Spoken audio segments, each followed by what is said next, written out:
I will make a heart no. Where is your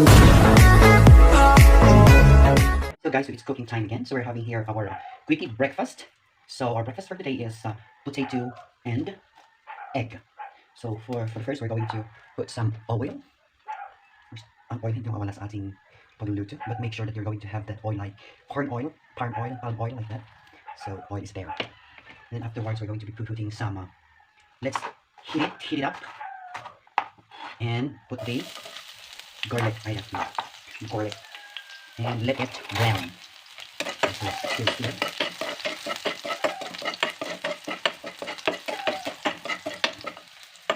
And so stir and put the potato.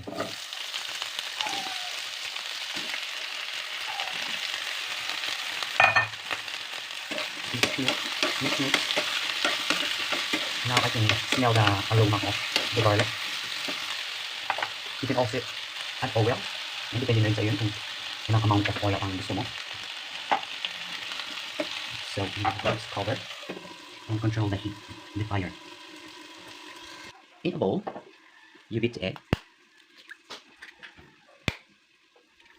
And hindi nawawala ang egg sa breakfast kasi egg is a good source of protein. So I think I have one. So depending on you and how many eggs you are going to add in the potato.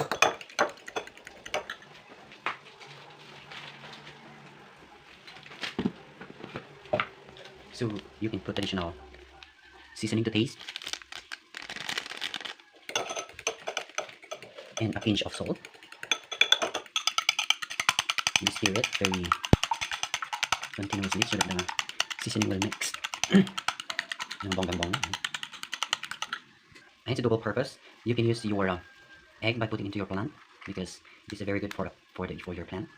So it will help you. So the only thing that you're going to do, you smash this into small pieces and then you put it into your plant. It helps. And so you can also use your potato into your plant as a fertilizer, I think. Yeah. So ayan, so while I'm cooking, I'm watching the Broken Marriage Vow in There's Recount. So ayan. And nagpapasarap sa umaga ko rin ang pag-watch ng The Broken Marriage Vow. Yung teleserye nila Judy Santa Maria and Naruto and Sue. Ang ganda panoorin nyo. So ayan, let's mix the egg na. Kasi hindi kami nauubusan ng egg sa umaga kasi egg is more on protein. So yun ang pinaka natin in the morning. So ayan. And then you cover and then wait until it turva. And so we have another pan here for our rice, fried rice. Oil. First we have the garlic.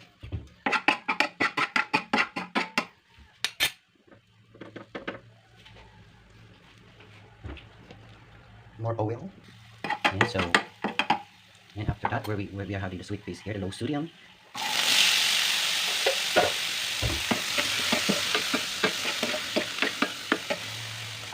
And then we're having here the bangaw. Bangaw and garlic, the leftover one. And this one is here.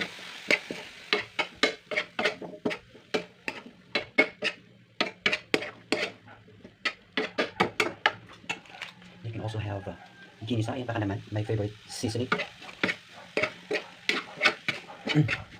Mix well. We also have the pimenta in an ajimang na multibaro.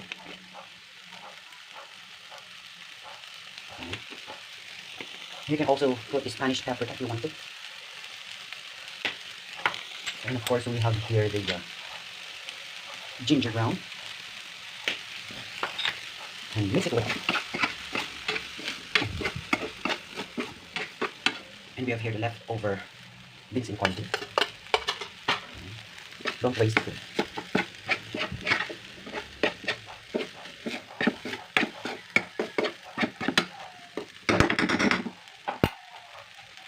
So we're going to be checking our potato and it's ready.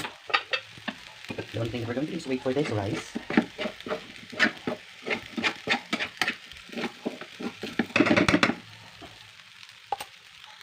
And so I'm now preparing for our breakfast. So we will be having our potato from side to side. So this is more on carbo and protein. So that's how I prepare our breakfast.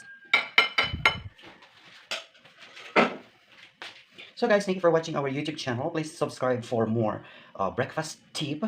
Lalo na kapag yung mga nag-work dyan and breakfast talaga, mabilis maluto. So let's eat. So yun po ang ating breakfast for today.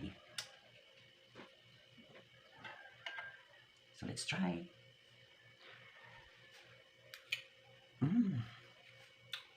Very good. I will make a hot note. Where is your